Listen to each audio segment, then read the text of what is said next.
bustling streets of Paris lies a hidden world, a vast underground labyrinth filled with the bones of over 6 million souls. But why were these catacombs built? And how did the remains of the dead end up stacked in eerie, endless tunnels? This is the story of the Paris catacombs and the chilling process that created it. Before we start, if you enjoy this video and find value in it, I would greatly appreciate it if you left a like so that more people can find it. Additionally, if you don't want to miss out on more videos, why not subscribe? That way you will be notified every time I upload a new video. Let's get started now, shall we?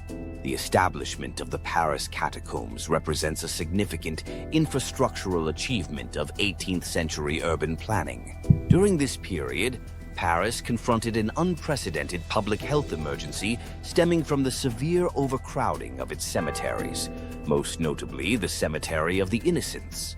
The situation reached a critical point in 1780 when the weight of accumulated remains breached a basement wall, resulting in multiple fatalities.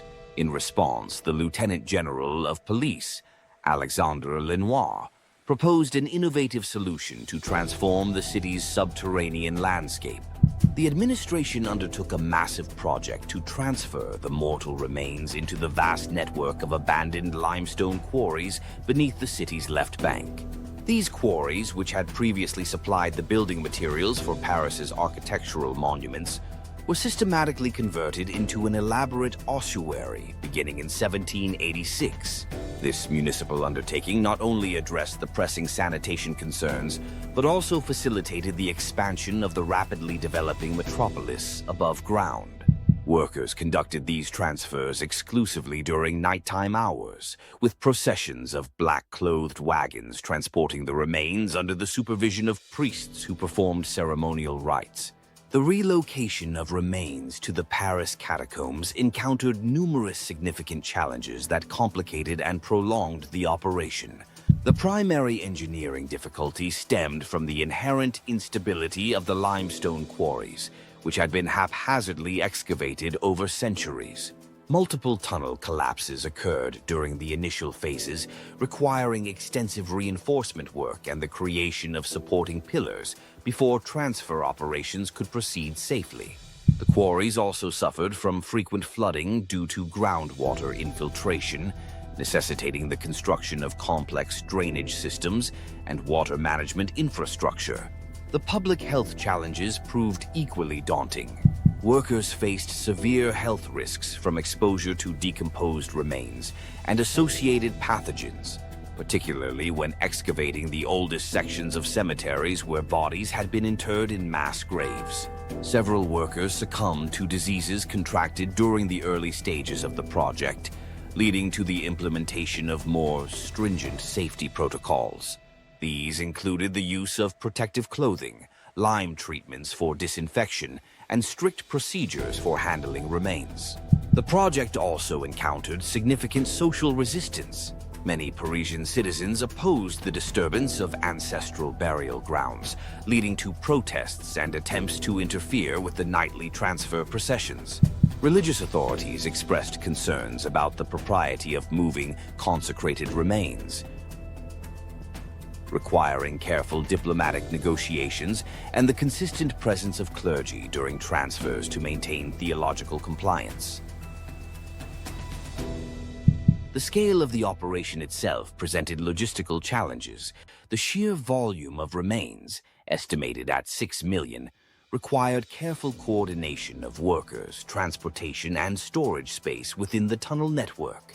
The entire transfer operation continued intermittently until 1859, with subsequent modifications and reinforcements being made to ensure the structural integrity of the ossuary. The arrangement of the bones within the tunnels, particularly the decorative patterns created by skull and femur alignments, reflects careful consideration given to maintaining dignity and creating a memorial space despite the utilitarian nature of the project. The Paris Catacombs remains a significant cultural and historical landmark in contemporary Paris. The official entrance, located at 1 Avenue du Colonel Henri Roll-Tanguy, provides public access to approximately 1.7 kilometers of the vast network. The site operates under the management of Paris Musée and receives approximately 550,000 visitors annually, making it one of Paris's most visited underground attractions. The official tour route has been carefully curated to ensure visitor safety while showcasing the most historically significant and architecturally stable sections. Modern infrastructure improvements include enhanced lighting systems, emergency exits, and environmental monitoring equipment to maintain optimal preservation conditions for both the structural elements and the remains. The temperature consistently remains at 14 degrees Celsius, 57 degrees Fahrenheit, requiring visitors to dress appropriately. However, it is important to note that the publicly accessible portion represents only a fraction of the entire underground network, which extends for approximately 300 kilometers. The majority of the tunnel system remains restricted to authorized personnel, though unauthorized exploration, known as cataphiling, persists, despite legal prohibitions and substantial safety risks. The Paris municipal authorities maintain dedicated teams for security monitoring and structural maintenance to preserve this unique historical site for future generations. The catacombs illustrate the importance of long-term planning, not only in urban development, but in your life as well.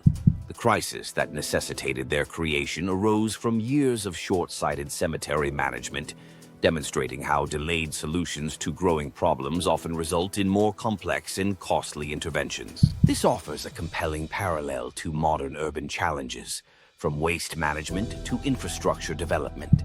Likewise, if you have any big plans, such as a business, it would be wise to map out the next 10 years. That way you can minimize any potential risk. Additionally, Band-Aid solutions may be cheaper today, but in the long run they can cost much more than the initial money you think got saved. The engineering challenges faced during the project highlight the critical importance of thorough assessment and adaptation in large-scale initiatives.